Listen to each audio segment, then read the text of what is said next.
students, I am here to talk to you about AR verbs in the present tense. So if you look in this week's assignments, in this week's folder, you will see a grammar slide on AR verbs. I want you to open that up and listen while I guide you through this. As you've seen in a previous video that I posted, there are three types of verbs in Spanish: AR verbs, ER verbs, and IR verbs. So what that means when you see AR verbs, ER or IR, when you see those letters at the end, as you can see on the screen, that's the infinitive form of the verb. That means that it would mean to study, to eat, to write. Absolutely no subject has been applied, and so the verb is in its most basic, unchanged form. So I want you to remember the word infinitive, okay? So that's when you see AR on the end, ER on the end, or IR, and those are the only three types of verbs that we have in Spanish. So what you need to do when you're conjugating a verb, when you conjugate a verb, that means you're applying a subject to the verb so that you know who is doing the action, like he dances, we sing. Those verbs in English have been conjugated. The subject of the verb has been applied so that we know who it is that's doing the action, okay?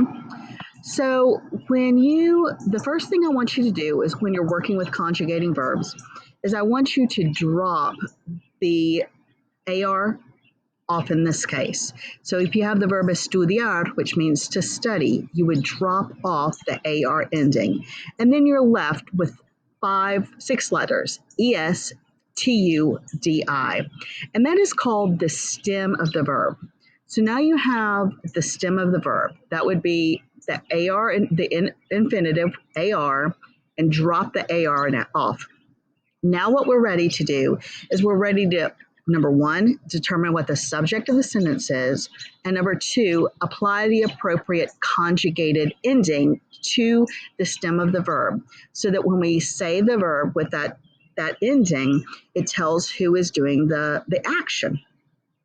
So I want you to look at the second slide, and you see our subject pronouns that we've already studied. Yo, tú, él, ella, usted, nosotros, nosotras, vosotros, vosotras, and ellos, ustedes, and ellas. The reason that we study subject pronouns first is because you can't conjugate a verb if you don't know what the subject of the sentence is. And oftentimes we see that the subject pronoun replaces a name. So if it's very clear, if you see yo or tu in the sentence, you would know, okay, for yo, I just add an O onto the stem or an AS onto the stem for tu. If you say yo estudio, that means I study. Tu estudias means you, familiar, study. And then we have another category. It is for third person singular, and that would be for usted, él, or ella. So that would be in the case of you saying he studies, or she studies, or you, formal studies. In those events, you would put an A on the end, and the verb would become estudia. Now, I know what you're thinking. You're like, why are 3 subject pronouns? Why do they match with just one form of the verb? Well, we do that in English too, right? If you say he watches or she watches, they share the same conjugated form of the verb, okay? But then one thing I want you to keep in mind is that sometimes you're not going to see él or ella and know automatically that it's going to be this third person singular form of the verb. Sometimes you're going to see someone's name like Jose. With Jose, it would go with él. Jose, and then you would put the A on the end of the verb, and it would become Jose estudia. Or if you see someone's name like Maria, you know that Maria is going to take the A ending. So it would be Maria estudia.